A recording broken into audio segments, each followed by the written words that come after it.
Shalom प्रियजन हो. प्रभूच्या या उपासनेमध्ये तुम्ही सर्वजण सामील होत आहात. मी तुमच्या सगळ्यांचं मनापासून स्वागत करतो. प्रभूची उपकारस्तुती करण्यासाठी स्तोत्र संहितेमधून 96 स्तोत्र मी यावेळेस वाचतो.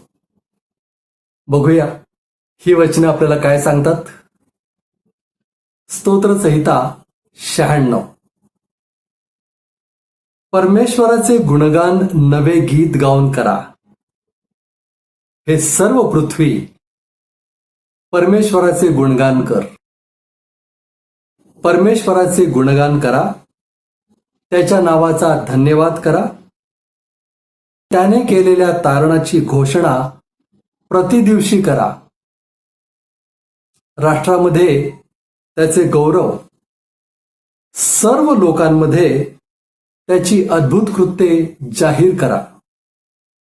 कारण परमेश्वर थोर व परमस्तुत्य आहे. सर्व देवांहून त्याचेच भय धरणे योग्य आहे. कारण राष्ट्रांचे सर्व देव केवळ मूर्ती आहेत. परमेश्वर तर आकाशाचा निर्माण करता आहे. मान व महिमा त्याच्या समोर आहेत. सामर्थ्य व सौंदर्य त्याच्या पवित्र स्थानी आहेत. अहो मानव कुलांनो, परमेश्वराचे गौरव करा. परमेश्वराचे गौरव करा व त्याचे सामर्थ्य वाखाणा. परमेश्वराच्या नावाची थोरवी गा. अर्पण घेऊन त्याच्या अंगणात या. पवित्रतेच्या शोभेने परमेश्वराची उपासना करा. हे सर्व पृथ्वी त्याच्या पुढे कंपायमान हो. किती सुंदर वचन आहेत ना. या स्तोत्रामधून परमेश्वराची उपासना करण्यासाठी, त्याची थोरवी गाण्यासाठी आपल्याला उत्तेजन मिळतं. चला तर हे उत्तेजन घेऊन आता आपण परमेश्वराची स्तुती करूया, उपासना करूया, त्याचं वचन ऐकूया, त्याचा संदेश ऐकूया. आणि हे केवळ वनवे नको, हे केवळ परमेश्वराकडून येणं नको, परंतु परमेश्वर आपल्याशी जर बोलतो तर त्याप्रमाणे आपण आचरण करणारे व्हावं, यासाठी आपण परमेश्वराचं सामर्थ्य मागूया, प्रार्थना करूया. प्रभुदेवा, आम्ही खरोखर मनापासून तुझी उपकार स्तुती करतो, आराधना करतो. सर्व मान, महिमा, गौरव तुला देतो. आम्ही स्तोत्रात वाचल्याप्रमाणे तू थोर आहेस. आणि प्रभू, तू इतका थोर आहेस तरीही आमच्याकडे तुझं बारीक लक्ष आहे. आमच्यावर तुझं प्रेम आहे. आणि म्हणून आम्हाला आज तुझी उपासना करण्याची ही संधी दिलीस, याबद्दल आम्ही खरोखर मनापासून तुझे ऋणी आहोत. प्रभुदेवा, ही वेळ हा किती मोठा आशीर्वाद आहे तुझ्या सानिध्यामध्ये येण्यासाठी, याबद्दल आम्ही तुझे ऋणी आहोत. प्रभुदेवा, आम्ही आम्हा सर्वांना तुझ्या हातात सोपवतो. तुला विनंती करतो, तुला आवडेल अशा प्रकारे आम्ही तुझी उपासना करावी, म्हणून तू आज आमचं सहाय्य कर. आणि जर तू आमच्याशी बोलतोस आणि आम्हाला काही करण्यास सांगतोस, तर ते करण्यासाठी आमचं सहाय्य कर. आमचं अशक्तपण दूर कर. तुझ्या सामर्थ्याने आम्हाला भर. आणि आमच्या जीवनाकडून तुझ्या नामाची महती वर्णिली जाऊ दे. आजची सर्व उपासना आम्ही तुझ्या हातात देतो. येशू आमचा तारणारा, त्याच्या नावाने ही प्रार्थना करतो, म्हणून तो ऐक बापा. आमेन. प्रियांनो, चला तर आता प्रभूची उपासना काही स्तुतिगीतं गाऊन करूया. आज सौदी अरेबियाहून अबनेर आपल्यामध्ये आलेला आहे.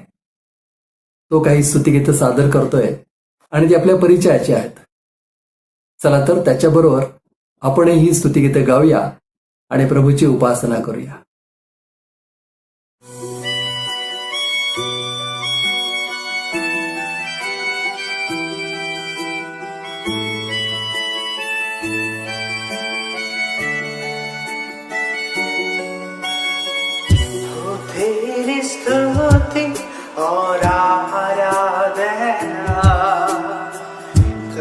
करता हूँ मैं तुझसे ये प्रार्थना, महिमा से तेरी तो इस जगह को जो भी तू चाहे वो यहाँ पे कर। हालेलुया, हालेलुया, हालेलुया,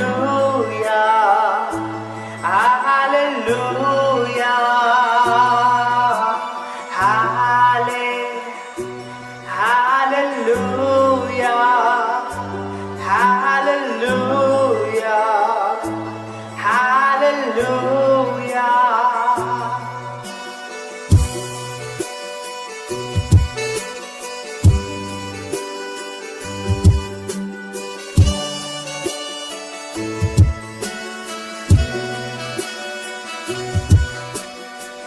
करुणा से तेरी नया दिन दिखाता है, दाल बनकर मेरी मुझे बचाता है। जब मैं पुकारूं तो दौड़ आता है, जब मैं गिरूं मुझे उठाता है। हालेलुया, हालेलुया, हालेलुया, ओ हालेलुया, हालेलुया, हालेलुया।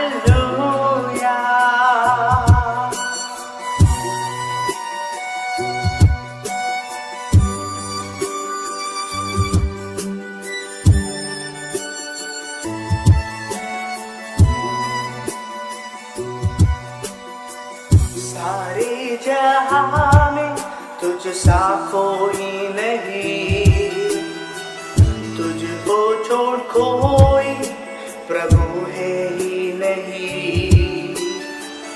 घुटने में टेको बस तेरे सामने, तू है मेरा प्रभु, तू मेरा पिता।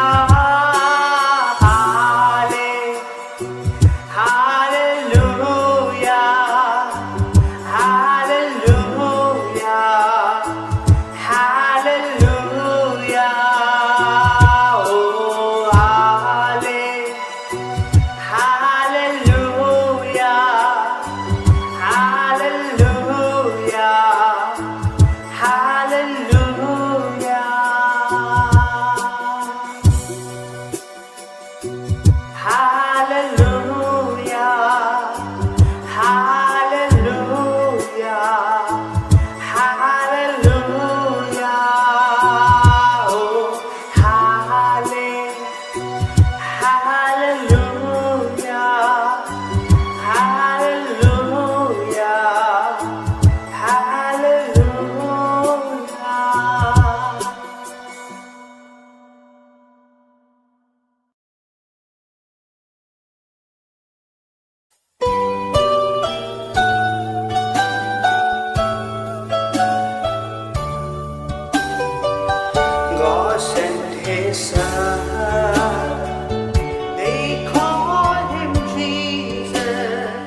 अबनेर या सुंदर गाण्यांबद्दल तुझे मनापासून आभार. अशाच प्रकारे नवीन नवीन गाणी तू सादर कर आणि प्रभूच्या उपासनेचा आनंद आम्हाला दे. प्रियानो, आता वेळ झाली आहे देवाचं वचन वाचण्याची. आज देवाचं वचन वाचण्यासाठी आपलं पुढारी पण करत आहेत पुण्याहून मिसेस शैलजा घाडगे.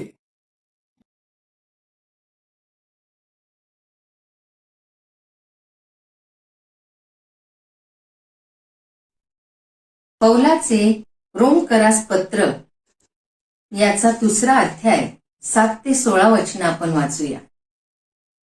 म्हणजे जे कोणी धीराने सत्कर्मे करीत राहून गौरव, सन्मान व अक्षयता ही मिळवण्याचा प्रयत्न करतात त्यांना तो सार्वकालिक जीवन देईलच.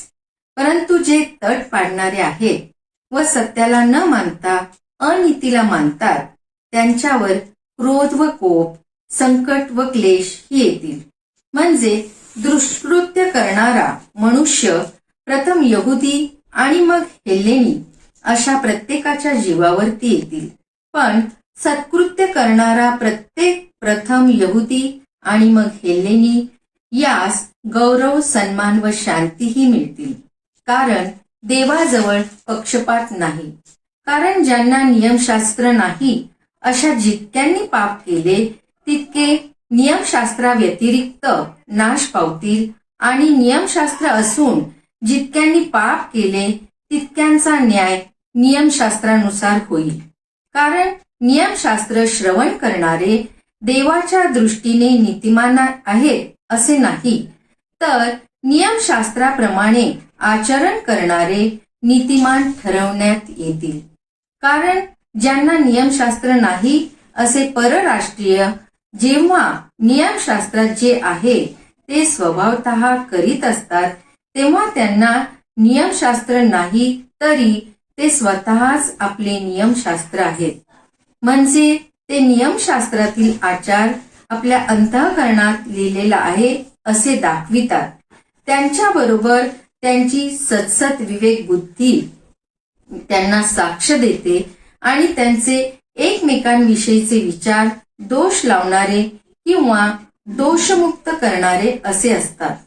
ज्या दिवशी देव माझ्या सुवार्तेप्रमाणे येशू ख्रिस्ताच्या द्वारे माणसांच्या गुप्त गोष्टींचा न्याय करील त्या दिवशी हे दिसून येईल. येथे शास्त्रपाठ संपतो.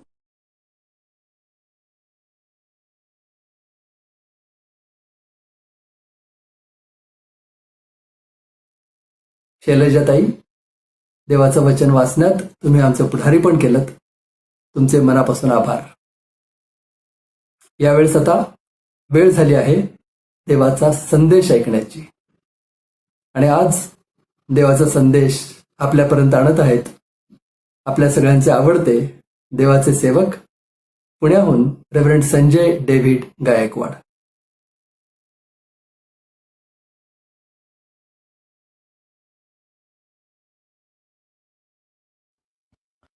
शालोम. कसे आहात तुम्ही सर्व? प्रभूची स्तुती असो. प्रभूनं आणखीन एक संधी आम्हाला दिली. आज आपण त्याची स्तुती आराधना करण्यासाठी या माध्यमातून एकत्र येऊ शकलो. प्रभूने आम्हाला सांभाळलं, आमची काळजी घेतली. प्रभूच्या नावाला धन्यवाद असो. आज उपासना संगीतामधून जे गीत मी गाणार आहे ते सुद्धा परिचयाचं गीत आहे. ज्या प्रकारे मागच्या वेळेस मी गीत गायलं त्याच प्रकारे हे सुद्धा अनेकदा गायलं जातं. चेती वा आम्हा दीना. उपासना संगीतामध्ये 152 क्रमांकाचं हे गीत आहे. आणि भक्तिगीत संग्रहामध्ये त्याची जी माहिती दिली तर हा जो राग आहे तो कालिंगडा राग आहे आणि ताल धुमाळी. मी माझ्या शक्तीनुसार प्रयत्न करणार आहे आणि माझी आशा आहे की मी त्या योग्य रागामध्ये योग्य प्रकारे गीत सादर करेन. तुम्ही सर्व माझ्याबरोबर गा. आपण परमेश्वराची स्तुती आणि आराधना करूया. आणि हे गीत गात असताना आपण आपलं दान परमेश्वराला अर्पण करूया. चेतीव आम्हा दीना चेतीव आम्हा दीना. पवित्र आत्म्या येऊनी, पवित्र आत्म्या येऊनी, चेतीव आम्हा दीना. चेतीव आम्हा दीना. हिमवत मुची अंतकरणे, हिमवत मुची अंतकरणे, थंडची गेली होनी, थंडची गेली होनी, चेतीव आम्हा दीना. चेतीव आम्हा दीना. ऐहिक लोभे आत्मसुखाची, ऐहिक लोभे आत्मसुखाची, भुरळची गेली पडुनी, भुरळची गेली पडुनी, चेतीव आम्हा दीना. चेतीव आम्हा दीना. मोहक कितीतरी श्रमविरुधया, मोहक कितीतरी श्रमविरुधया, आपुल्या पाशे छळुनी, आपुल्या पाशे छळुनी, चेतीव आम्हा दीना.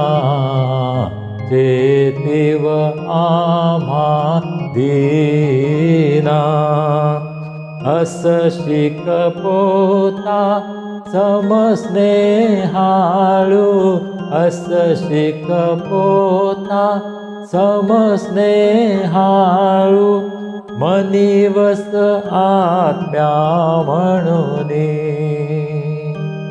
मनिवस आत्म्या म्हणूनी, चेतीव आम्हा दीना. चेतीव आम्हा दीना.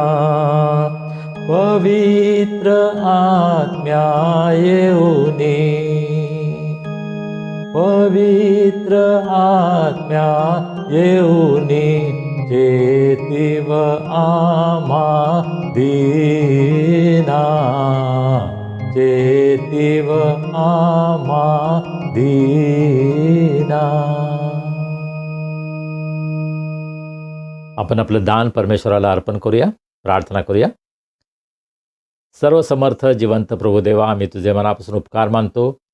आज तुझ्या सानिध्यामध्ये येऊन तुझी स्तुती आराधना करण्यासाठी, तुझं वचन ऐकण्यासाठी तू आम्हाला आज ही संधी दिलीस. प्रभू, आम्ही ज्या प्रकारे गायलं त्याच प्रकारे आज आमची प्रार्थना आहे. पवित्र आत्म्या तू ये आणि आम्हाला चेतीव. पवित्र आत्म्या तू ये आणि आम्हाला शिकव. पवित्र आत्म्या तू आमचं मार्गदर्शन कर, तू आमच्याशी बोल. तुझ्या सहाय्याशिवाय, तुझ्या मार्गदर्शनाशिवाय आम्ही काहीच करू शकत नाही. आणि म्हणून प्रभू आम्ही प्रार्थना करतो, पवित्र आत्म्या तू आमच्यामध्ये ये आणि आमची भेट घे आणि प्रभू येशू ख्रिस्ताला आमच्यामध्ये प्रगट कर. आज आम्ही तुझ्या भांडारामध्ये जे दान आणलेलं आहे, प्रभू या दानाचा तू स्वीकार कर. हे दान तू आशीर्वादित कर. या दानाचा उपयोग तुझ्या गौरवासाठी, तुझ्या सुवार्थ प्रसारासाठी, गोरगरीब गरजवंत त्यांच्या गरजा पूर्ण करण्यासाठी होऊ दे, अशी आम्ही तुला विनंती करतो. आम्ही स्वतःचं समर्पण तुला करतो. प्रभू तू आमचा स्वीकार कर. आमचा उपयोग तुझ्या गौरवासाठी होऊ दे. आजची भक्ती, आजचं वचन, आजचा संपूर्ण भक्तीचा कार्यक्रम तू आशीर्वादित कर. आणि प्रभू केवळ तुझं आणि तुझंच गौरव होऊ दे. मान, महिमा, गौरव आम्ही तुला देतो. आणि ही प्रार्थना तारणारा प्रभू येशू ख्रिस्त याच्या नावाने आम्ही करतो म्हणून तो ऐक. आमेन. मागच्या रविवारची विशेष भक्ती आपण फ्रीडम संडे म्हणून आपण सेलिब्रेट केला आणि अतिशय आशीर्वादाची अशी भक्ती झाली. अशा प्रकारची प्रतिक्रिया आपल्यापैकी अनेकांनी दिली. त्याबद्दल मी आपल्या सर्वांचा आभारी आहे. परमेश्वराला धन्यवाद असो. परमेश्वराने आमचं सहाय्य केलं आणि मागच्या रविवारच्या भक्तीमध्ये विशेष रीतीनं मिसेस मृदुला घोडके यांनी जी सुंदर माहिती आम्हाला दिली आणि जे आव्हान आम्हाला केलं त्याबद्दल मी त्यांचा आभारी आहे. त्याचप्रकारे सिस्टर प्रीती हाव यांनी त्यांचे अनुभव आणि त्यांची जी सेवा आहे त्याविषयी आम्हाला सांगितलं. त्यामधून आम्हाला उत्तेजन मिळालं आणि माझा विश्वास आहे की प्रभूनं तुम्हाला स्पर्श केला आहे, तुमच्याशी तो बोलला आहे आणि या अत्यंत दुर्लक्षित आणि ज्यांच्यावर अतिशय अत्याचार होतात त्या लोकांमध्ये सेवा करणं किती महत्त्वाचं आहे. जे सेवा करतात त्यांच्याबद्दल आपण परमेश्वराला धन्यवाद देऊया. त्यांचं खरोखर आपण कौतुक करायला हवं आणि ज्या प्रकारे आम्हाला परमेश्वर संधी देतो आपणही या सेवेमध्ये हातभार लावावा, त्यांच्यासाठी प्रार्थना करावी. प्रत्यक्ष आपल्याला जर जाणं शक्य असेल तर अशा प्रकारे या संघटना ज्या कार्य करत आहेत, संस्था ज्या काम करत आहेत, त्यांना अनेकदा स्वयंसेवकांची, व्हॉलंटियर्सची गरज असते. त्यांच्याकडे आपण जरूर जावं, त्यांच्याशी आपण संपर्क करावा आणि जर प्रभू आपल्याला प्रेरणा देतो तर आपण त्यांच्यासाठी दानसुद्धा पाठवू शकता. इंटरनॅशनल जस्टिस मिशन आणि इतर अनेक संस्था आहेत की ज्या अशा प्रकारे या अत्यंत भयंकर परिस्थितीमध्ये राहणाऱ्या मुलांना, स्त्रियांना त्या दुःखदायक अशा जीवनामधून सोडवण्याचा प्रयत्न करत आहेत. त्यांना प्रभूची ओळख व्हावी, प्रभूमध्ये त्यांचं जीवन सुरक्षित आणि आशीर्वादित व्हावं यासाठी अनेक जण प्रयत्न करत आहेत. आपणसुद्धा त्यांना हातभार लावावा. आपण केवळ फ्रीडम संडे म्हणून नाही, परंतु सदैव या लोकांची आपण प्रार्थनेमध्ये आठवण ठेवावी आणि ज्या प्रकारे प्रभू आम्हाला प्रेरणा देतो त्यावेळेस आपण जरूर आपला हात पुढे करावा आणि अशा लोकांना आपण मदत करावी. आजच्या भक्तीमध्ये ज्यांनी शास्त्र वाचन केलं, सिस्टर शैलजा घाडगे, त्यांनी मराठीमध्ये शास्त्र वाचन केलं आणि इंग्रजीमध्ये ब्रदर ईश्वर मित्याल यांनी शास्त्र वाचन केलं. या दोघांचाही मी अतिशय आभारी आहे आणि माझं नेहमीच आपल्याला आवाहन आहे की आपण जरूर यामध्ये भाग घ्या. आपल्याला कोणत्याही पद्धतीनं या भक्तीमध्ये जर भाग घ्यायचा असेल, आपल्याला गीत गायचं असेल, आपल्याला शास्त्र वाचायचं असेल किंवा इतर कोणत्याही माध्यमातून जर परमेश्वराच्या स्तुतीसाठी, भक्तीसाठी आपल्याला काही सहकार्य करायचं असेल, आपला सहभाग द्यायचा असेल तर जरूर आमच्याशी संपर्क करा आणि आम्हाला निश्चित आवडेल जर आपण यामध्ये भाग घेतला तर. आपण पाहिले की काही लहान मुलं आपल्या भक्तीमध्ये भाग घेतात आणि माझी आईवडिलांना, आजी आजोबांना विनंती आहे की आपण आपल्या घरातील जे लहान लेकरं आहेत त्यांना जरूर उत्तेजन द्या. केवळ स्पर्धेमध्ये भाग घेण्यासाठी नाही परंतु परमेश्वराच्या भक्तीमध्ये भाग घेण्यासाठी आपण त्यांना जरूर उत्तेजन द्या आणि आम्हाला अशा प्रकारे लहान मुलांना संधी द्यायला निश्चितच आवडेल. पुन्हा एकदा आपण रोमकरास पत्राकडे वळूया, आपला अभ्यास पुढे चालू ठेवूया आणि आज जो शास्त्रभाग वाचण्यात आला तो 7व्या वचनापासून 16व्या वचनापर्यंत. पहा, आपल्याला हे माहीत आहे की पौलानं हे पत्र रोम येथील मंडळीला लिहिलं, ज्या मंडळीला त्यानं भेट दिली नव्हती.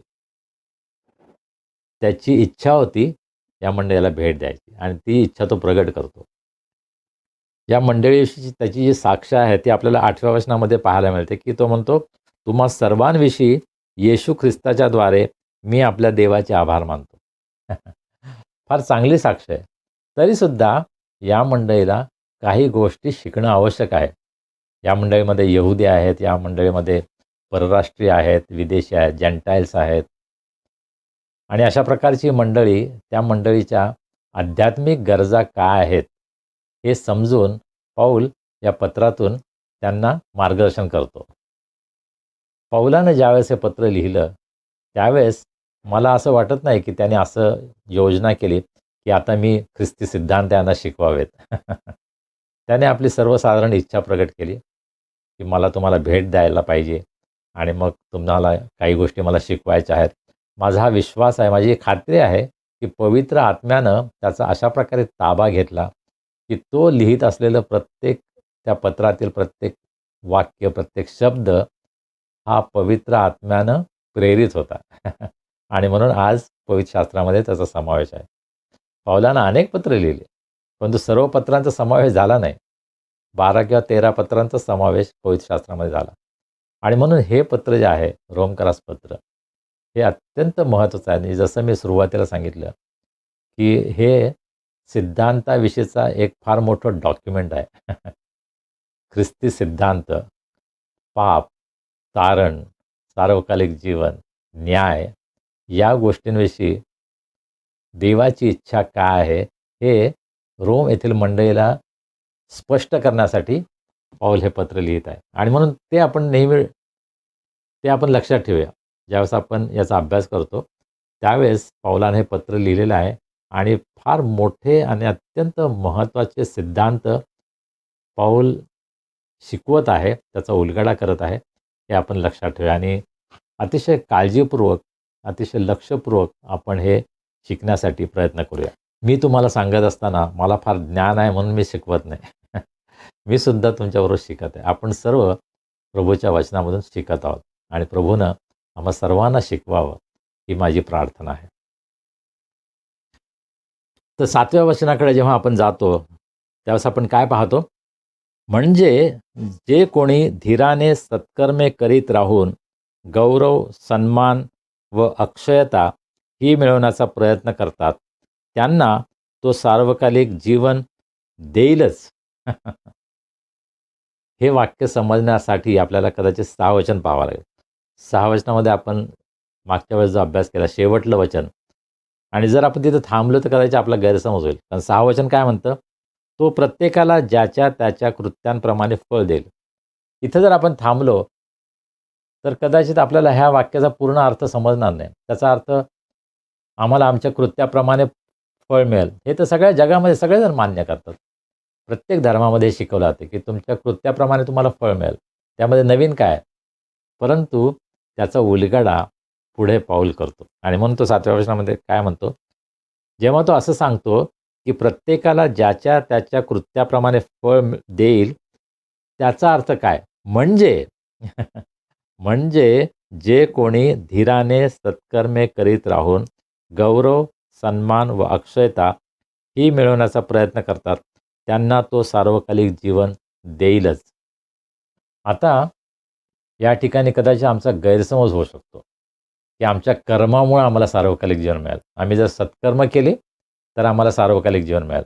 आम्ही जर दुष्कर्म केली तर आम्हाला नरक मिळेल. नाही. पवित्र शास्त्राचा परिपूर्ण सिद्धांत, परिपूर्ण विचार, दृष्टिकोन आपण समजून घेण्याची गरज आहे. आणि म्हणून पवित्र शास्त्राचे इतर भागामध्ये सुद्धा त्याविषयी काय म्हटलेलं आहे हे आपण पाहायला पाहिजे. पवित्र शास्त्र अगदी स्पष्ट सांगतं नाही का की जे प्रभू येशू ख्रिस्तावर विश्वास ठेवतात त्यांना सार्वकालिक जीवन आहे. तुम्ही सत्कर्म केल्यामुळे नाही, तुम्ही चांगली कामं करता म्हणून तुम्ही स्वर्गात जाल, ही एक भ्रामक कल्पना आमच्यामध्ये आहे. आणि अतिशय गोड गैरसमज अनेकांचा आहे की आम्ही जर चांगली कामं केली की आम्हाला स्वर्गात निश्चित जागा मिळेल. संपूर्ण जगामध्ये अनेक ख्रिस्ती लोकांचा सुद्धा असाच विश्वास आहे.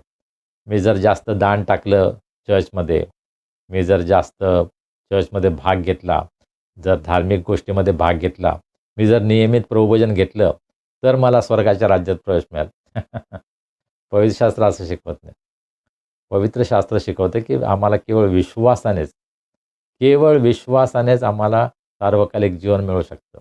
प्रभू येशू ख्रिस्तानं वधस्तंभावर जे बलिदान दिलं, त्यानं आपला जो प्राण दिला, आपलं रक्त सांडलं, त्या बलिदानावर विश्वास ठेवून जेव्हा आपण पश्चाताप करतो, आपल्या पापांबद्दल पश्चाताप करतो, प्रभू येशू ख्रिस्ताला स्वीकारतो, तेव्हा आम्हाला सार्वकालिक जीवन प्राप्त होतं, असं पवित्र शास्त्र आम्हाला शिकवतं. आणि योहान शुभवर्तमानामध्ये अशी अनेक वचनं आहेत की जी आम्हाला हे सत्य प्रगट करतात.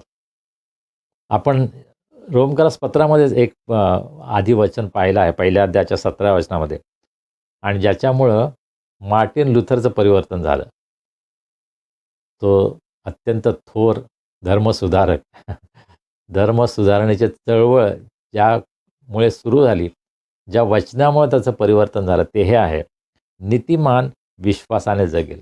विश्वासामुळेच कोणाचाही बचाव होऊ शकतो. विश्वासामुळेच तारण होऊ शकतं. विश्वासाच्या बाहेर कोणती गोष्ट नाही. आमच्या कर्मामुळे आमचं तारण होत नाही. पहा, आपण हे समजून घेण्याचा प्रयत्न करूया. या ठिकाणी जरी म्हटलं आहे, की प्रत्येकाला ज्याच्या त्याच्या कृत्यांप्रमाणे फळ मिळेल आणि मग जो धीराने सत्कर्मे करून राहतो, जो प्रयत्न करतो त्याला सार्वकालिक जीवन प्राप्त होईल. हे पूर्ण सत्य नाही आहे. या ठिकाणी एक भाग सांगितलेला आहे, की आम्हाला सार्वकालिक जीवनात जाण्यासाठी आपण तयारी करत असताना आम्हाला सत्कर्म करत राहायचं आहे. केवळ विश्वासानं माझं तारण झालं, मग मी कसंही जगायचं असा याचा अर्थ. आम्हाला जे तारण मिळालेलं आहे त्याची पूर्ण खात्री मिळवण्यासाठी आणि परमेश्वराला संतुष्ट करण्यासाठी आम्हाला सत्कर्म करायचे. आम्हाला स्वार्थी बुद्धीनं, स्वार्थी विचारानं, की मला आता सार्वकालिक जीवन मिळायला पाहिजे म्हणून मी सत्कर्म करेन, तर परमेश्वर तशा सत्कर्माचा स्वीकार करणार नाही. आम्हाला सार्वकालिक जीवन मिळणार नाही. आणि म्हणून कदाचित या ठिकाणी विरोधाभास आहे, परंतु तरी आपण हे पाहण्याचा प्रयत्न करूया. जे कोणी धीराने सत्कर्म करत राहून गौरव, सन्मान आणि अक्षयता ही मिळवण्याचा प्रयत्न करतात, त्यांना तो सार्वकालिक जीवन देईलच. सार्वकालिक जीवन मिळालेलं आहे आणि ते निश्चितच तुम्हाला मिळणार आहे आणि त्यासाठी तुम्हाला सत्कर्म करत राहायचं आहे. माझंच तारण झालं, मी प्रभूला स्वीकारलं, आता मला सार्वकालिक जीवन मिळालं, आता मला कशाची काळजी करायची गरज नाही. अशा प्रकारे आपण स्वतःचा गैरसमज करायला नको. आपण धीरानं सत्कर्म करायचे. आता कदाचित या वचनामधून आणखीन एक गैरसमज आपला होऊ शकतो, की गौरव, सन्मान आणि अक्षयता ही मिळवण्याचा प्रयत्न करतात. यामध्ये कदाचित आपण स्वतःचा गैरसमज करू शकतो, की माझ्या प्रयत्नानं मला सन्मान मिळेल, माझ्या प्रयत्नानं मला सार्वकालिक जीवन मिळेल, माझ्या प्रयत्नाने मला गौरव मिळेल. नाही. ज्यावेळेस आपण देवाचं गौरव करायचा प्रयत्न करतो, ज्यावेळेस आपण देवाचा सन्मान करायचा प्रयत्न करतो, त्यावेळेस जणू काही हे बाय प्रॉडक्ट्स आहेत. जणू काही त्याबरोबर आपण जेव्हा धीरानं कार्य करत राहतो, त्यावेळेस या गोष्टी आम्हाला प्राप्त होतात. पण शिष्यांमध्ये सुद्धा अशा प्रकारे चढाओढ होती, की देवाच्या राज्यामध्ये मला कसं महत्त्वाचं स्थान मिळेल. याकोब आणि योहान यांनी तर स्वतः विनंती केली, की आम्हाला अशा प्रकारची जागा मिळावी. ज्यावेळेस शिष्यांनी त्याला हे विचारलं, त्यावेळेस प्रभू येशू ख्रिस्तानं त्यांना वधस्तंभाची आठवण करून दिली. मी जो प्याला पिणार आहे तो तुम्ही प्याल का? ज्या दुःख सहनातून मला जायचं आहे त्यामध्ये जायची तुमची तयारी आहे का? पहा, आम्ही केवळ स्वार्थी उद्देशानं आम्हाला गौरव, आम्हाला सन्मान मिळावा यासाठी प्रयत्न केला तर कदाचित आमची निराशा होईल. परंतु ज्यावेळेस आम्ही प्रभूवर अवलंबून राहतो, आम्ही धीरानं सत्कर्म करतो. पहा, ज्या मंडळांचा छळ होत आहे, अनेक भारतामध्ये आणि संपूर्ण जगामध्ये अनेक ठिकाणी मंडळांचा छळ होत आहे, सेवकांचा छळ होत आहे, त्यांच्यावर हल्ले होत आहेत. त्यावेळेला ते काय करतात? ते धीरानं सत्कर्म करत राहतात. कारण त्यांना माहीत आहे की त्यामध्ये त्यांना सन्मान आणि गौरव मिळणार आहे. तो मिळावा म्हणून ते करत नाहीत, परंतु ते धीरानं सत्कर्म करत राहतात आणि एक दिवस परमेश्वर त्यांना प्रतिफळ देणार आहे हे त्यांना माहीत आहे. परमेश्वर हा प्रतिफळ देणार आहे. There is a reward for all good works. आम्ही केलेलं कोणतेही चांगलं काम हे व्यर्थ जात नाही, हा विचार यामधून आहे. चांगल्या कामामुळे आम्हाला सार्वकालिक जीवन मिळतं असं नाही, परंतु जर आम्ही धीरानं सत्कर्म करत राहिलो तर त्याचं प्रतिफळ आम्हाला निश्चित मिळेल. देव आम्हाला निराश करणार नाही. 7 ते 10 ही जी वचनं आहेत त्यामध्ये सत्कर्म आणि कुकर्म याविषयी सांगितलेलं आहे. परंतु त्याची जी चावी आहे हे समजण्यासाठी ती 11 वचनामध्ये आहे. कारण देवाजवळ पक्षपात नाही. देवाजवळ पक्षपात नाही म्हणून जे सत्कर्म करतात त्यांना गौरव, सन्मान आणि अक्षता मिळते. आणि जे दुष्कर्म करणारे आहेत त्यांना क्रोध आणि कोप आणि संकट आणि क्लेश हे मिळेल. या जगामध्ये परमेश्वरानं एक नियम बनवलेला आहे, ज्या नियमाप्रमाणे हे जग चालतं. जर आम्ही सत्कर्म करतो, जर आम्ही चांगली कामं करतो, तर त्याचं फळ आम्हाला निश्चित मिळेल. जर आम्ही दुष्कृत्य करतो, तर त्याचंही फळ आम्हाला जरूर मिळेल. मी बऱ्याच वर्षांपूर्वी हा एक जो अभ्यास केला होता, स्टडी केला होता, त्याचा निष्कर्ष मी पाहिला. आणि मला असं वाटतं की ब्रदर अशोक हेवाळे यांनी यावर फार सुंदर लिखाण केलं होतं, की त्यांनी जगातील काही निवडक लोकांचा अभ्यास केला, काही कुटुंबांचा अभ्यास केला, काही पिढ्यांचा अभ्यास केला. आणि त्यांना हे लक्षात आलं, की ज्या पिढीमध्ये देवाचं भय आहे, देवाच्या आज्ञा पाळणारे लोक आहेत, त्या कुटुंबांमध्ये अनेक पिढ्यांमध्ये देवाचे अनेक आशीर्वाद त्यांना अनुभवास आले. त्यांना वेगवेगळ्या प्रकारचा सन्मान मिळाला, त्यांना वेगवेगळ्या प्रकारचं यश मिळालं आणि त्यांचं जीवन इतरांसाठी आशीर्वाद झालं. आणि जे देवाच्या आज्ञा मोडणारे होते, जे पापामध्ये जीवन जगणारे होते, जे देवाच्या विरुद्ध बंड करणारे होते, त्यांच्या कुटुंबांचा जेव्हा त्यांनी अभ्यास केला, काही पिढ्यांचा, तेव्हा त्या कुटुंबांमध्ये चोर, खुनी आणि वेगवेगळ्या गुन्ह्यांमध्ये जे पकडलेले आहेत, अशा लोकांचा समावेश होता. त्यांनी जवळजवळ 300 लोकांचा अभ्यास केला आणि त्यांनी पाहिलं की ज्या प्रकारचं जीवन लोक जगतात, त्याचे परिणाम केवळ त्या व्यक्तीवर होत नाही, परंतु अनेक पिढ्यांवर होतात. आपण अनेकदा असं म्हणतो नाही का, आईवडिलांचा आशीर्वाद. आमच्या आईवडिलांनी आज्ञापालन केलं, त्याचं फळ आमच्या जीवनामध्ये सुद्धा आम्हाला अनुभवास येतं, बरोबर? आणि आम्ही जेव्हा आज्ञापालन करतो, तेव्हा आमच्या मुलांच्या जीवनामध्ये त्याचं फळ आम्हाला पाहायला मिळतं. आम्ही केलेलं कुठलंही सत्कर्म हे व्यर्थ जात नाही. आणि त्याचबरोबर ज्यावेळेस आम्ही दुष्कृत्य करतो, त्याच्याबद्दलसुद्धा त्याचं फळ आम्हाला भोगावं लागतं. हे पवित्रशास्त्र आम्हाला शिकवतं. आणि हा जणू काही आध्यात्मिक नियम देवानं लावून दिलेला आहे. अर्थात त्याचा अर्थ असा नाही की जे देवाचं भय बाळगणारे आहेत त्यांना त्यांच्यावर संकट येत नाही, त्यांना त्रास होत नाही. कदाचित काही जगप्रसिद्ध जे लोक आहेत, अत्यंत श्रीमंत आहेत, त्यांचा जर आपण अभ्यास केला तर आपल्याला असं वाटेल की हा हा नियम यांच्या जीवनामध्ये काय लागू होत नाही. परंतु मला असं वाटतं की जर अनेक पिढ्यांचा अभ्यास केला तर आमच्या हे लक्षात येईल की देवाचा खरा आशीर्वाद त्या कुटुंबांमध्ये नाही आहे. आणि केवळ या जगातील जीवनापुरतंच जर आपण मर्यादित विचार केला तर होय, कदाचित जे अन्यायानं पैसा मिळवतात ते अतिशय सुखात राहतात, असं चित्र आम्हाला दिसतं. परंतु देवाच्या दृष्टिकोनातून हे जीवन खरोखर आशीर्वादित आहे का, फलदायी आहे का, यशस्वी आहे का, हा सुद्धा विचार आपण करायला हवा. देवाचा हा नियम आहे की जर तुम्ही दुष्कृत्य करता तर त्याच्याबद्दल तुम्हाला फळ भोगावं लागेल, त्याच्याबद्दल तुम्हाला शिक्षा भोगावी लागेल. कदाचित आमच्या दृष्टिकोनातून, आमच्या नजरेसमोर काही गोष्टी आम्हाला दिसत नाहीत आणि आम्हाला असं वाटतं की किती चांगलं काम केलं तरीसुद्धा या माणसाला त्याचा काही फायदा झाला नाही आणि एखादा अत्यंत दुष्कृत्य करूनसुद्धा अतिशय आनंदामध्ये, सुखामध्ये जीवन जगतो. परंतु हा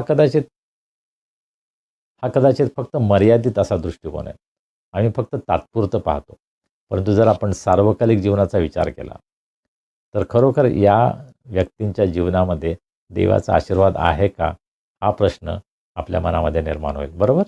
दुसरा एक विचार या ठिकाणी आहे की देवाजवळ पक्षपात नाही. तुम्ही यहुदी असा की परराष्ट्रीय असा, तुम्ही यहुदी असा, तुम्ही परराष्ट्रीय असा, तुम्ही ख्रिस्ती असा, तुम्ही कोणत्याही धर्माचे असा, सर्वांसाठी देवाचा नियम एकच आहे. देव पक्षपात करत नाही. देव ख्रिस्ती लोकांना जास्त मेहरबान आहे, त्यांच्यावर जास्त कृपा करतो आणि जे ख्रिस्ती नाहीत त्यांच्यावर तो आपला क्रोध व्यक्त करतो, असं अजिबात नाही. देव सर्वांवर सारखंच प्रेम करतो. देव सर्वांची सारखीच काळजी घेतो. देव सर्वांना सारखाच पुरवठा करतो.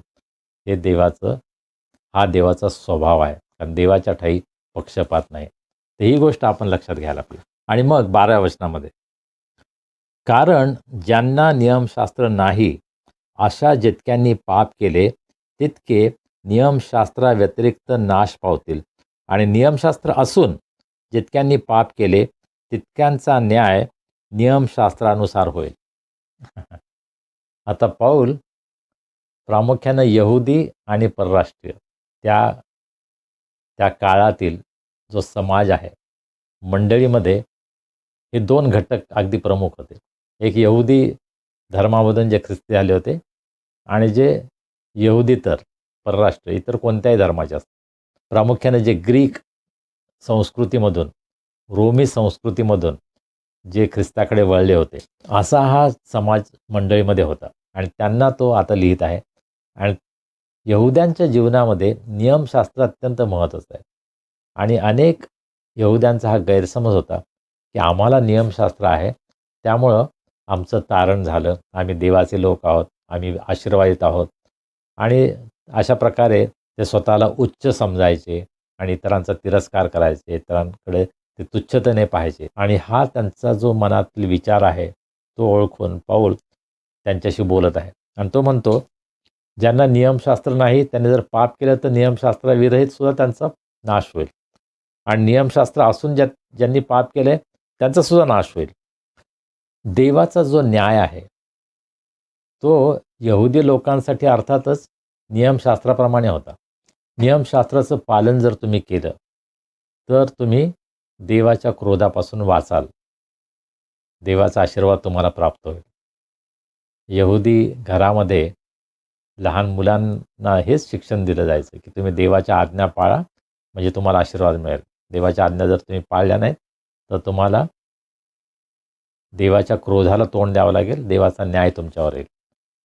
आणि ज्यांच्याकडे नियमशास्त्र नाही त्यांनासुद्धा कोणती सबब नाही, हे पाऊल या ठिकाणी सांगत आहे की नियमशास्त्राव्यतिरिक्त, नियमशास्त्र तुमच्याजवळ नाही, देवाचं नियमशास्त्र तुम्हाला मिळालं नाही आणि तरीच जर तुम्ही पाप करता तर त्याबद्दल तुम्हाला देवाचा क्रोध, देवाचा न्याय त्यासमोर सामोरं जावं लागेल. 13 वचन, कारण नियमशास्त्र श्रवण करणारे देवाच्या दृष्टीने नीतिमान आहेत असं नाही, तर नियमशास्त्राप्रमाणे आचरण करणारे नीतिमान ठरवण्यात येतील. यहुदी लोकांना पाऊल सांगत आहे की तुम्ही नियमशास्त्र तुमच्याजवळ आहे, तुम्ही ते ऐकता, त्याच्यामुळे तुम्ही नीतिमान ठरत नाही. तुम्ही नियमशास्त्राप्रमाणे जर आचरण करता तर तुम्ही नीतिमान ठरता.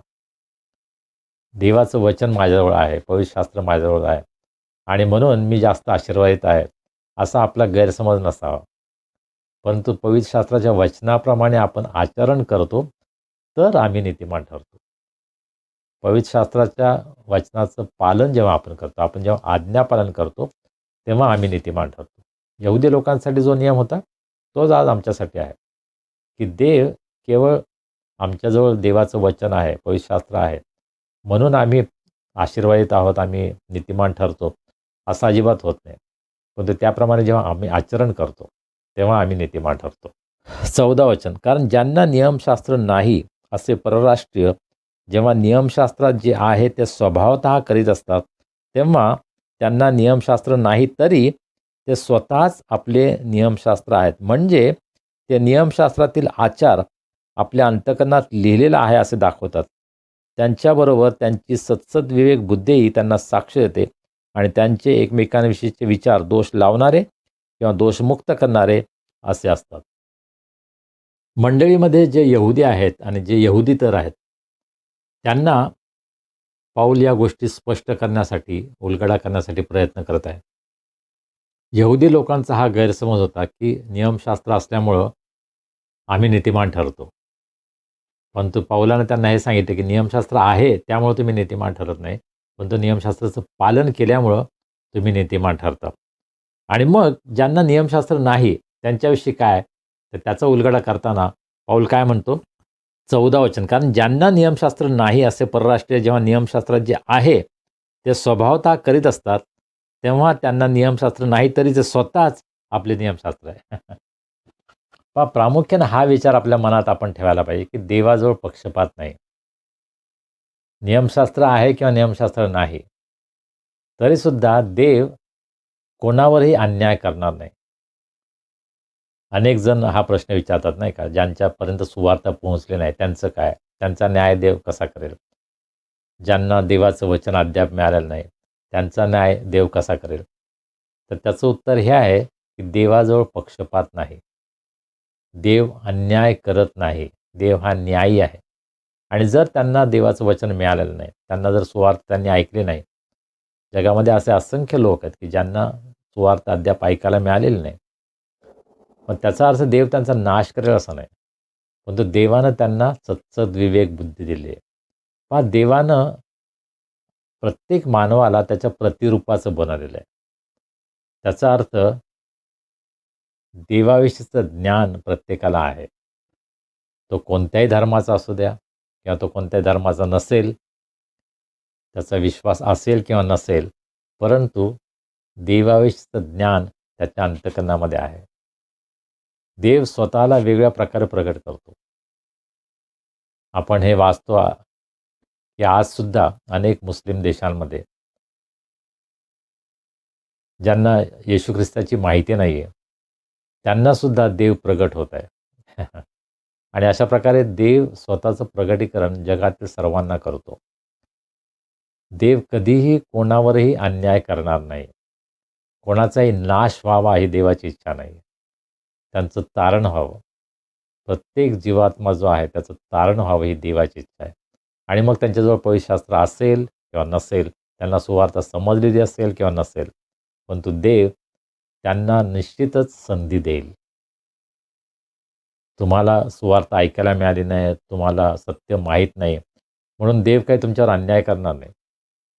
देव आपलं सत्य वेगवेगळ्या प्रकारे प्रगट करत असतो. आणि आपण हे पाहतो की देव आपलं सत्य निसर्गामध्ये सुद्धा प्रगट करत असतो. आपण पहिल्या अध्यायामध्ये याविषयी पाहिलं. देव आपलं सत्य, आपला स्वभाव वेगवेगळ्या माध्यमातून प्रगट करत असतो. अजून निसर्ग आमच्या आजूबाजूला आहे, त्यामधून सुद्धा देव आपलं सामर्थ्य प्रगट करत असतो.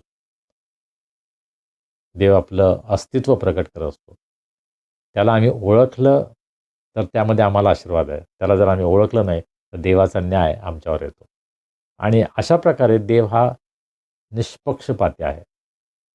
देव कोणावरही अन्याय करत नाही. आणि पौल या ठिकाणी 15 वचनामध्ये म्हणतो की नियमशास्त्रातील आचार आपल्या अंतःकरणात लिहिलेला आहे असं ते दाखवतात. देवाचं नियमशास्त्र प्रत्येकाच्या अंतःकरणामध्ये त्यांनी लिहिलेलं आहे. कदाचित ते लिखित स्वरूपामध्ये नाही. या जगातील प्रत्येक मानवाच्या अंतःकरणामध्ये देवानं आपलं वचन जणू काही कोरलेलं आहे. आणि म्हणून कोणालाही सबब सांगता येणार नाही की मला जिवंत देवाची ओळख नव्हती, नाही तर मी त्याचा स्वीकार केला असता. देवासमोर जेव्हा आम्ही उभे राहतो त्यावेळेस आम्हाला कोणतीच सबब सांगता येत नाही.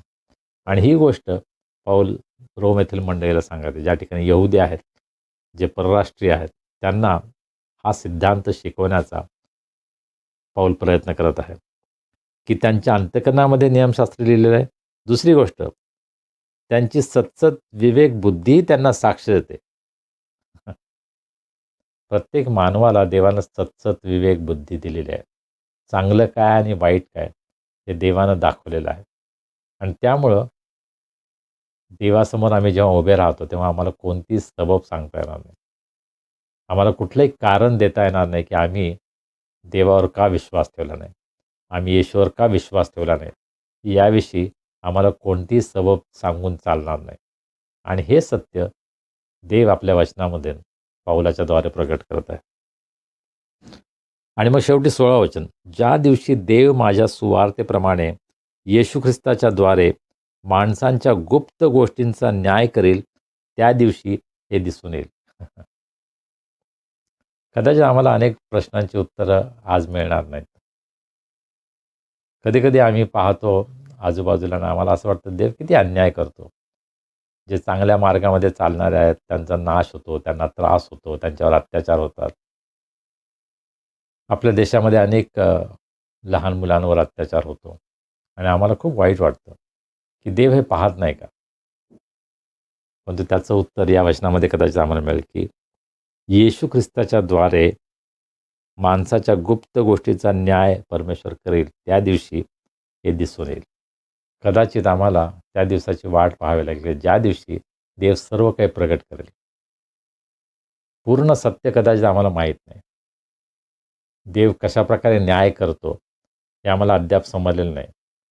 परंतु एक गोष्ट अत्यंत स्पष्ट आहे, ती म्हणजे देव न्यायी आहे. देवाजवळ अन्याय नाही. जर त्याच्याजवळ अन्याय असेल तर तो देव नाही. देव हा परिपूर्ण आहे. प्रभू येशू ख्रिस्त हा परिपूर्ण आहे आणि प्रभू येशू ख्रिस्त कधीही अन्याय करणार नाही. कोणावरही अन्याय करणार नाही.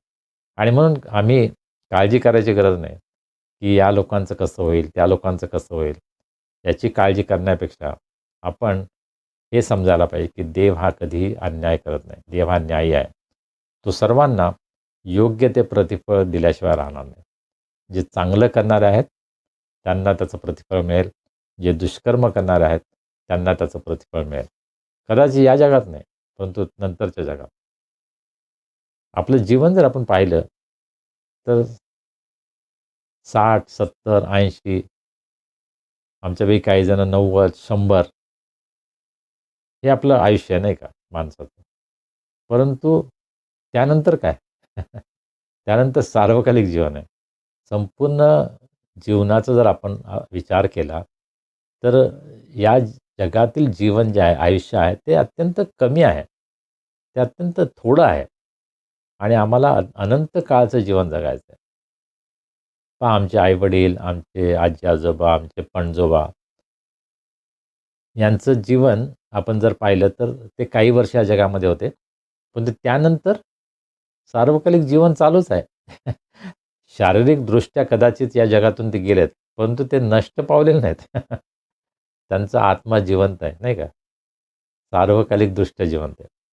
जर त्यांनी येशूचा स्वीकार केला असेल, तर येशूबरोबर राहण्यासाठी, जर येशूचा नाकार केला असेल, येशू ख्रिस्ताच्या विरहित म्हणजे नरक, ते जीवन त्यांच्यासाठी नेमलेलं आहे.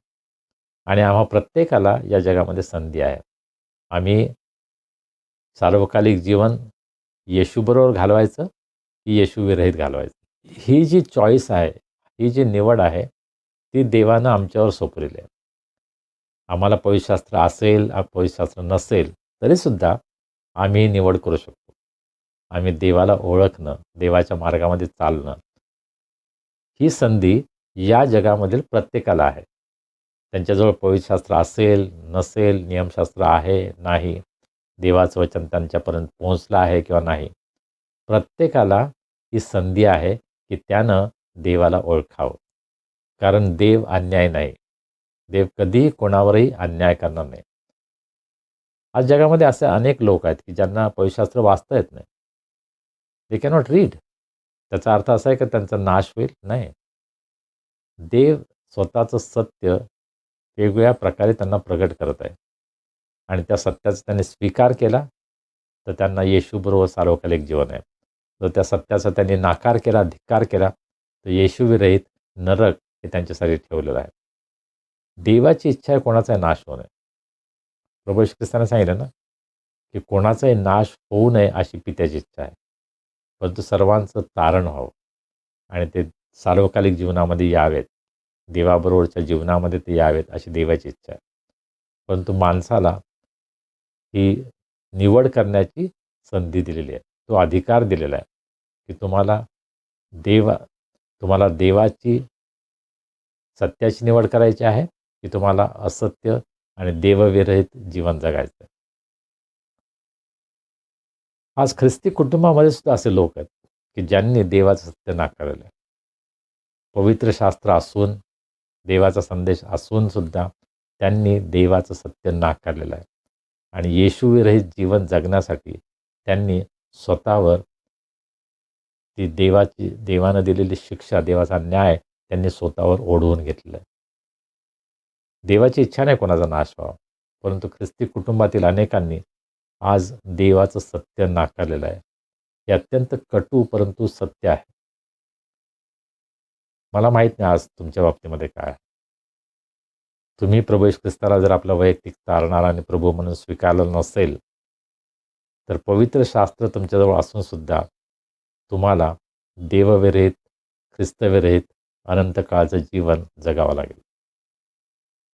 देवाचा न्याय आम्हा सर्वांसाठी सारखा आहे. जेव्हा तो आमचा न्याय करेल, तर तो एकाच गोष्टीवर करेल की तुम्ही देवाला ओळखता किंवा देवाला ओळखत नाही. तुम्ही ख्रिस्ताला ओळखता किंवा ख्रिस्ताला ओळखत नाही. त्यावरून तुमचा न्याय होईल. आणि देवाच्या न्यायासाठी आम्हाला तयारी करायची आहे. सर्वप्रथम आपली स्वतःची, त्यानंतर आपल्या प्रियजनांची, आणि त्यानंतर ज्यांच्यासाठी देवानं आम्हाला नेमलेलं आहे, ज्यांच्याकडे देवानं आम्हाला पाठवलेलं आहे, त्यांची तयारी आम्हाला करायची आहे. आणि म्हणून आम्हाला सुवार्थ सांगायला हवी. देवाचं सत्य आम्हाला गाजवायला हवं, यासाठी की हे सत्य लोकांना समजावं की देवाविरहित किती भयंकर जीवन आहे. देवाविरहित आम्हाला किती भयंकर न्यायाला समोर जायचं आहे. जर आम्ही देवाला ओळखतो तर आम्हाला सार्वकालिक जीवन आहे. जर आम्ही देवाला ओळखत नाही तर आमचा सार्वकालिक नाश आहे. योहान 3:16 आपल्या सर्वांना माहीत आहे नाही का? देवानं जगावर एवढी प्रीती केली की त्याने आपला एकुलता एक पुत्र दिला, यासाठी की जो कोणी त्याच्यावर विश्वास ठेवतो त्याचा नाश होऊ नये, तर त्याला सार्वकालिक जीवन प्राप्त व्हावं. हे देवाचं वचन, देवाचं प्रेम जगातलं प्रत्येकासाठी आहे. तुम्ही कोणत्याही धर्माचे असा, कोणत्याही जातीचे असा, कोणत्याही देशाचे असा, कोणत्याही संस्कृतीचे असा, देवाचा नियम संपूर्ण जगासाठी एकच आहे. येशू ख्रिस्तावर विश्वास ठेवा आणि सार्वकालिक जीवन मिळवा. येशू ख्रिस्ताचा नाकार करा आणि सार्वकालिक नाशामध्ये जा. प्रार्थना करूया. सर्वसमर्थ जिवंत प्रभू देवा, आम्ही तुझं उपकार मानतो. आजचा दिवस तू आम्हाला दिलास. तुझी स्तुती आराधना करण्यासाठी, तुझं वचन ऐकण्यासाठी तू आम्हाला सहाय्य केलंस, मार्गदर्शन केलंस, तुझी कृपा पुरवलीस, म्हणून आम्ही मनापासून तुला धन्यवाद देतो, तुझे उपकार मानतो. प्रभू, आज जे सत्य तू आम्हाला प्रगट केलं आहे त्या सत्याचा आम्ही स्वीकार करावा, त्या सत्यामध्ये आम्ही चालावं, यासाठी तू आमचं सहाय्य कर. जर आमच्यामध्ये असे कोणी आहेत की ज्यांनी अद्याप येशू ख्रिस्ताला आपला प्रभू आणि तारणारा म्हणून स्वीकारलेलं नाही, ज्यांना तारणाचा अनुभव नाही, प्रभू मी तुला विनंती करतो, आज तू त्यांना स्पर्श कर. त्यांचं अंतःकरण त्यांनी उघडावं, तुझा स्वीकार त्यांनी करावा, त्यांनी पश्चाताप करावा, प्रभू येशू ख्रिस्तावर आपला विश्वास जाहीर करावा आणि सार्वकालिक जीवनाचा आनंद, सार्वकालिक जीवनाचा लाभ त्यांना व्हावा, असा अनुग्रह तू कर. प्रभू, हे सत्य इतरांना प्रगट करण्यासाठी, सुवार्ता सांगण्यासाठी तू आम्हा प्रत्येकांना सहाय्य कर. आमची जबाबदारी आम्ही ओळखावी आणि आम्ही इतरांना सुवार्ता जाहीर करावी, यासाठी आम्हाला तुझी कृपा तू पुरव, तुझं धैर्य तू आम्हाला दे. प्रभू, आज आम्हा प्रत्येकांना स्पर्श कर. जर प्रभू आम्ही दुष्कर्माकडे जात आहोत, आमच्या हातातून जर दुष्कर्म घडत आहेत, तर आम्हाला क्षमा कर. आम्ही सत्कर्म करावी, आम्ही चांगली कामं करावीत आणि पवित्र आत्म्याचं फळ हे आमच्या जीवनामध्ये आम्हाला त्याचा अनुभव यावा, इतरांना त्याचा अनुभव यावा, यासाठी तू आमच्यावर कृपा कर. प्रभू, आज आमच्यामध्ये जे दुःखी आहेत, निराश आहेत, आजारी आहेत, त्यांना तू स्पर्श कर. तुझी शांती, तुझा आनंद, तुझी कृपा तू त्यांना दे, तुझं आरोग्य त्यांना तू दे.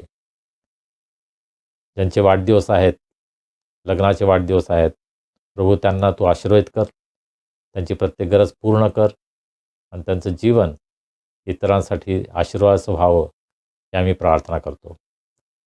प्रभू, आम्ही सर्वजण स्वतःला तुझ्या हातामध्ये सोपवतो. हा येणारा आठवडा तू आमच्यासाठी आशीर्वादाचं कर. तुझ्या मार्गामध्ये चालण्यासाठी, तुझं सत्य इतरांना प्रगट करण्यासाठी प्रत्येकांना तुझी कृपा तू पुरव. मान, महिमा, गौरव आम्ही तुला देतो आणि प्रार्थना तारणारा प्रभू येशू ख्रिस्त याच्या नावाने आम्ही करतो, म्हणून तो ऐक. आमेन. प्रभूनं शिकवलेली प्रार्थना करूया. हे आमच्या स्वर्गातील बापा, तुझे नाम पवित्र मानले जाओ, तुझे राज्य येवो, जसे स्वर्गात तसे पृथ्वीवरही. तुझ्या इच्छेप्रमाणे हो. आमची रोजची भाकर आज आम्हास दे. जशी आम्ही आपल्या अपराधांची क्षमा करतो, तशी तू आम्हाला आमच्या अपराधांची क्षमा कर. आणि आम्हास परीक्षेत आणू नकोस, तर आम्हास वाईटापासून सोडव. कारण की राज्य, सामर्थ्य आणि गौरव ही सर्व काळ तुझीच आहेत. आमेन. आणि आता देव बापाची प्रीती, प्रभू येशू ख्रिस्ताची कृपा, पवित्र आत्म्याची सहभागिता, शांती, आनंद आणि आरोग्य आम्हा सर्वांसह, आमच्या कुटुंबाबरोबर, देवावर प्रीती करणाऱ्या देवाच्या प्रत्येक लेकराबरोबर आता आणि सदा सर्व काळ असो. आमेन. सुवंद्य देवा परात्पर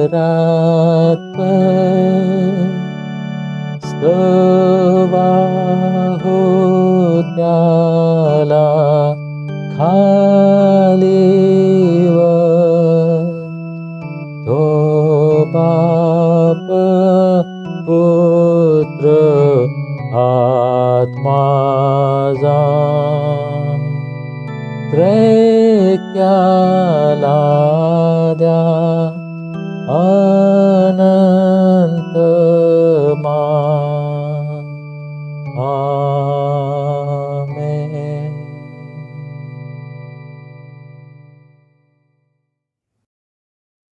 प्रियांनो, आजच्या उपासनेमधून तुम्हाला प्रभूची वाणी ऐकायला आलेली आहे ही आमची खात्री आहे. आज तुम्हाला आशीर्वाद मिळाला आहे, तो आपल्यापर्यंत ठेवू नका. आपल्या प्रियजनांना, नातेवाईकांना या उपासनेची लिंक पाठवा, त्यांनाही हा आशीर्वाद मिळू द्या. आपले अभिप्राय आम्हाला अवश्य कळवा. आता भेटूया पुढील रविवारी. तोपर्यंत शालोम.